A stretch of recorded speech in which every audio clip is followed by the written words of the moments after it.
Hello friends, तो हमारा आज का टॉपिक है लर्निंग एंड मेमोरी।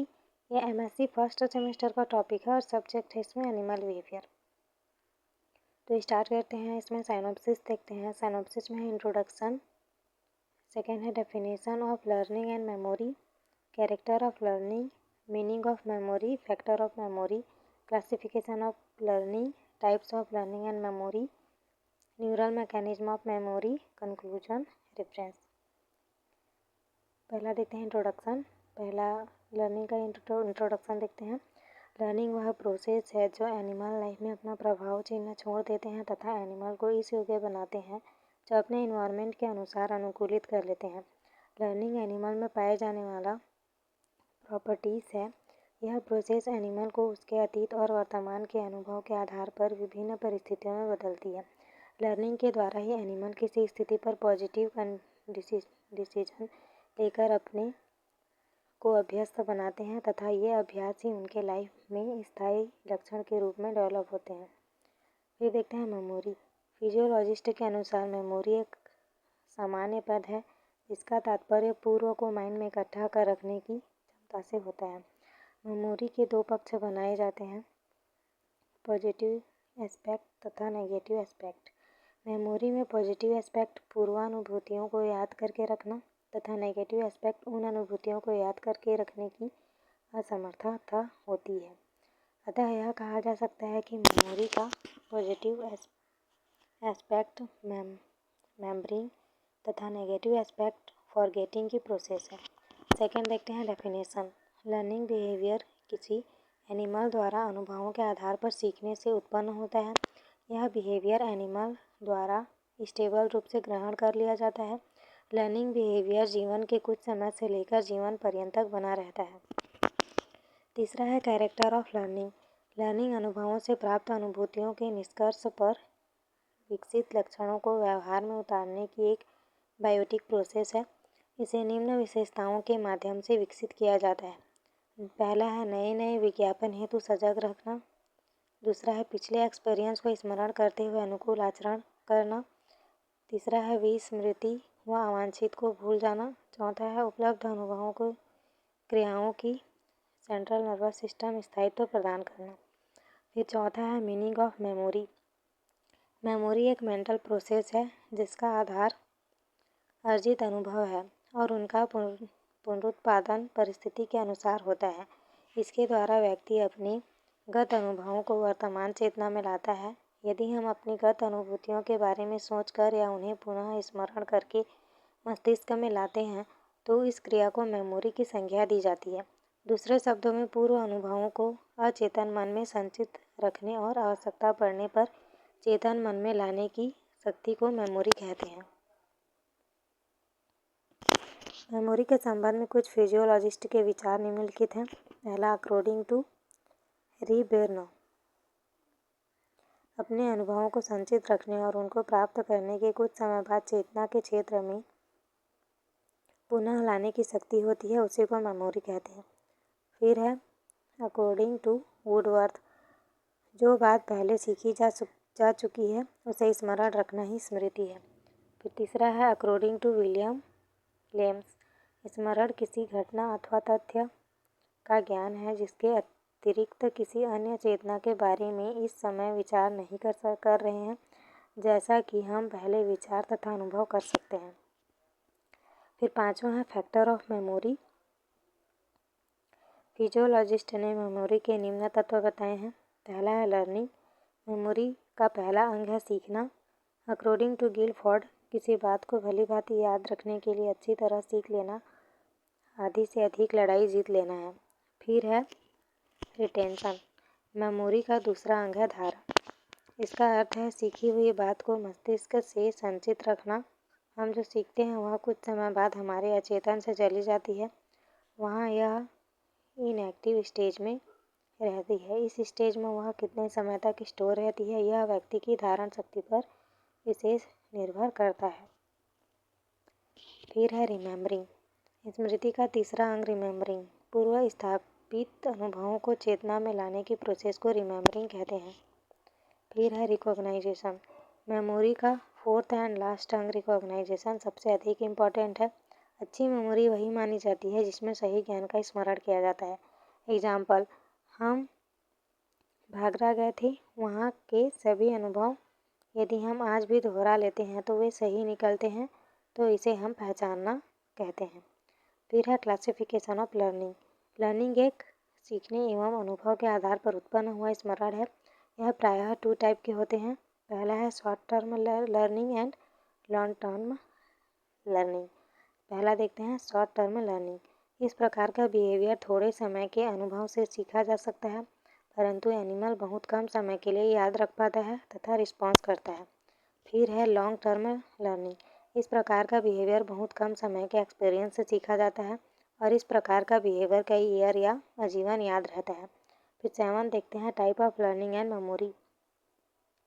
पहले लर्निंग देखते हैं। There are many type of learning. पहला है हैबिटेशन, दूसरा है इंसाइट लर्निंग, तीसरा है एसोसिएटिव लर्निंग, चौथा है रीजनिंग। पहला देखते हैं हैबिटेशन। एक ही क्रिया को बार बार करने से लर्निंग या सीख पाना तथा बाद में उसे स्टिमुलेट के प्रति रिस्पॉन्स ना देना हैबिटेशन लर्निंग कहलाता है। एक्सपेरिमेंट। किसी पालतू कुत्ते के सामने कोई अलग प्रकार की ध्वनि उत्पन्न करने पर वह भौंकता है, परंतु बार बार उसे दोहराने पर वह कोई रिस्पॉन्स नहीं करता। समझ जाता है कि साउंड उसे हार में नहीं पहुंचाएगी और वह आराम से बैठा रहता है। असामान्य ध्वनि उत्पन्न करने पर उसका रिस्पॉन्स ना देना हैबिटेशन कहलाता है। फिर सेकंड देखते हैं insight learning. Learning on based upon interest व सीखना रुचि पर निर्भर करता है। यह क्रिया किसी एनिमल को किसी विषय में इंटरेस्ट पर निर्भर करता है, जब किसी विषय पर इंटरेस्ट न होने पर वांछित परिणाम नहीं होता है। देखते हैं एग्जाम्पल। किसी बालक को कॉमिक्स पढ़कर जल्दी समझ में आ जाता है, किंतु कई विषय ऐसे होते हैं जिसमें इंटरेस्ट न होने से उनको बार बार पढ़ने पर भी समझ में नहीं आता है। फिर तीसरा है एसोसिएटिव लर्निंग। यह वह अनुक्रिया है जो किसी कृत्रिम उत्तेजना द्वारा एनिमल में सहज रूप से दिखाई पड़ती है। चूँकि ऐसी अनुक्रिया का संबंध असमन्वय उत्तेजना से होता है, अतः इसे एसोसिएटिव लर्निंग कहते हैं। एग्जाम्पल देखते हैं। इवान पेलो ने कुत्ते को जब भी भोजन दिया, साथ में बैल बजाई। भोजन को देखने से कुत्ते के मुंह में लार आने लगा, जो अनैच्छिक क्रिया है। यह क्रिया कई बार किया, फिर बाद में केवल बैल बजाने पर देखा कि मुंह में लार आ जाता है, क्योंकि कुत्ता बैल के साउंड में फूड के साथ एसोसिएट कर लिया रहता है। फिर फोर्थ देखते हैं रीजनिंग।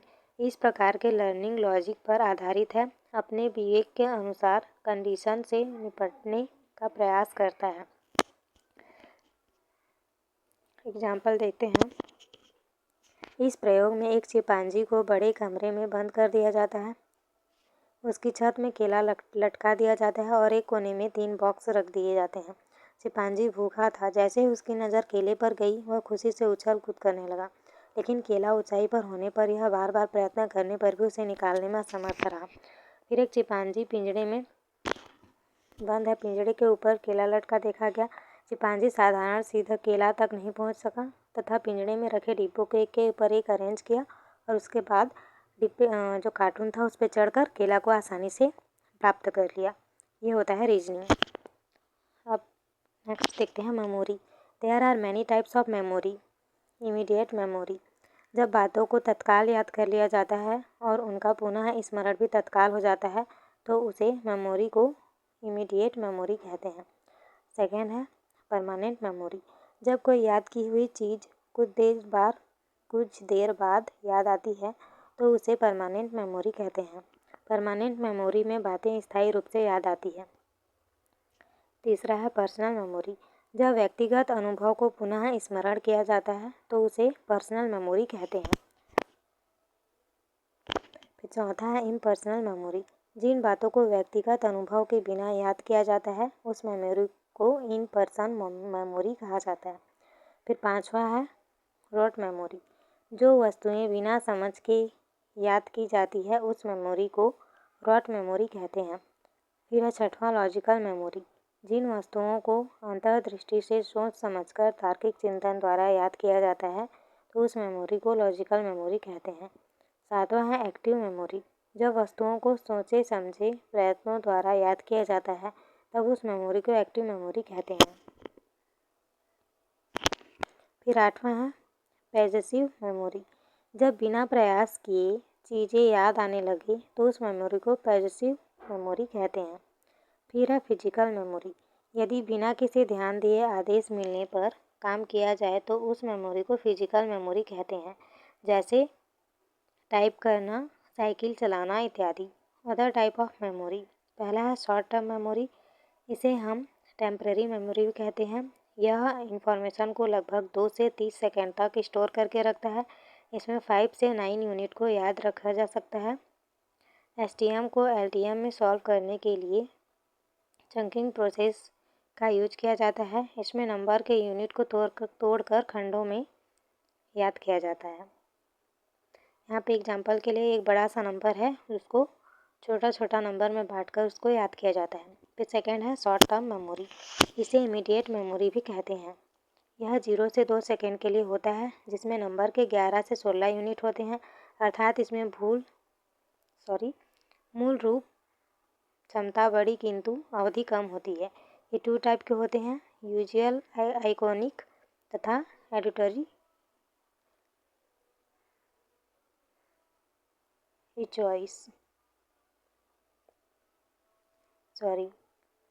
दूसरा है ऑडिटरी आइकॉनिक होगा ये। इसमें मिस्टेक हो गया है, स्पेलिंग मिस्टेक, तो आप लोग इसको सुधार लीजिएगा। यहाँ पे ई नहीं होगा, आई होगा। पहला है विजुअल आइकॉनिक। इसमें हम देख के वस्तुओं को अपने मेमोरी में अर्थात शॉर्ट टर्म मेमोरी में सेव करते हैं। सेकेंड है एडिटरी आइकॉनिक। इसमें हम चीज़ों को सुन के अपने शॉर्ट टर्म मेमोरी में सेव करते हैं। तीसरा है लॉन्ग टर्म मेमोरी। इसे हम परमानेंट मेमोरी भी कहते हैं। जब चीज़ों को लगभग 30 सेकंड या उससे अधिक कमी की जीवन काल तक याद रख ली जाती है तो उसे लॉन्ग टर्म मेमोरी कहते हैं। ये 2 टाइप के होते हैं, कौन कौन से? डिक्लेरेटिव तथा नॉन डिक्लेरेटिव। डिक्लेरेटिव ऐसी मेमोरी जिसे हम मस्तिष्क में एक तथ्य के रूप में ला सकते हैं तथा जिसे हम लोगों को एक्सप्लेन कर सकते हैं, डिक्लेरेटिव मेमोरी कहते हैं। एग्जाम्पल, रिक्शा के 3 पहिए होते हैं, सूर्य पूर्व दिशा से उगती है। ये सब पहले से पता है। फिर सेकंड है नॉन डिस्क्लेरेटिव। पेशीय कौशल, आदत या क्लासिकी अनुबंधन द्वारा सीखी गई अनुक्रियाएं जिसे हम करके बिना दिखा सकते हैं, बता नहीं सकते, तो इस प्रकार के मेमोरी को नॉन डिक्लेरेटिव मेमोरी कहते हैं। एग्जाम्पल, साइकिल चलाना। इन टाइप को समझाने के लिए एटकिंसन नामक साइंटिस्ट ने एक मॉडल प्रस्तुत किया जिसे एटकिंसन स्टेज या मल्टी स्टोर मॉडल कहते हैं। ये फ्लो चार्ट है, इसको आप लोग 2 दिन बाद प्रैक्टिस करेंगे। फिर neural mechanism of learning behaviour की क्षमता में वृद्धि उनकी नर्वस सिस्टम के डेवलपमेंट पर निर्भर करती है, अकॉर्डिंग टू KB। फिर 8वां देखते हैं neural mechanism of learning behaviour की क्षमता में वृद्धि उनकी नर्वस सिस्टम के डेवलपमेंट पर निर्भर करती है, अकॉर्डिंग टू KB लॉसली। सेंट्रल नर्वस सिस्टम के ग्रेजुअली विकास के फलस्वरूप लर्निंग बिहेवियर का विकास हुआ। इवान पावलोव ने देखा कि कॉर्टेक्स बिल्डिंग लर्निंग के लिए जिम्मेदार है, किंतु बाद में यह देखा गया कि डॉग के कॉर्टेक्स को निकाल देने पर भी उसमें सिंपल लर्निंग प्रोसेस होती है। फिर है कंक्लूजन। लर्निंग बिहेवियर में एक परमानेंट मॉडिफिकेशन होता है जो अनुभवों के आधार पर सीखने के फलस्वरूप होता है, जिसमें विभिन्न एनिमल भिन्न बिहेवियर शो करता है। मेमोरी एक सामान्य पद है। मेमोरी के सामान्यतः 2 पक्ष होते हैं, पॉजिटिव एस्पेक्ट, नेगेटिव एस्पेक्ट, तथा मेमोरी की मनोवैज्ञानिक रूप से 3 स्टेज होते हैं, इनकोडिंग, स्टोरेज, रिट्रैवल, जिसमें सभी के इंफॉर्मेशन के लिए उपयोग होता है। फिर 10वां है reference animal behaviour book by Reena Mathur और बाइनेट। तो अगर वीडियो अच्छा लगा होगा तो प्लीज़ चैनल को लाइक, शेयर एंड सब्सक्राइब ज़रूर करें। And thank you for watching.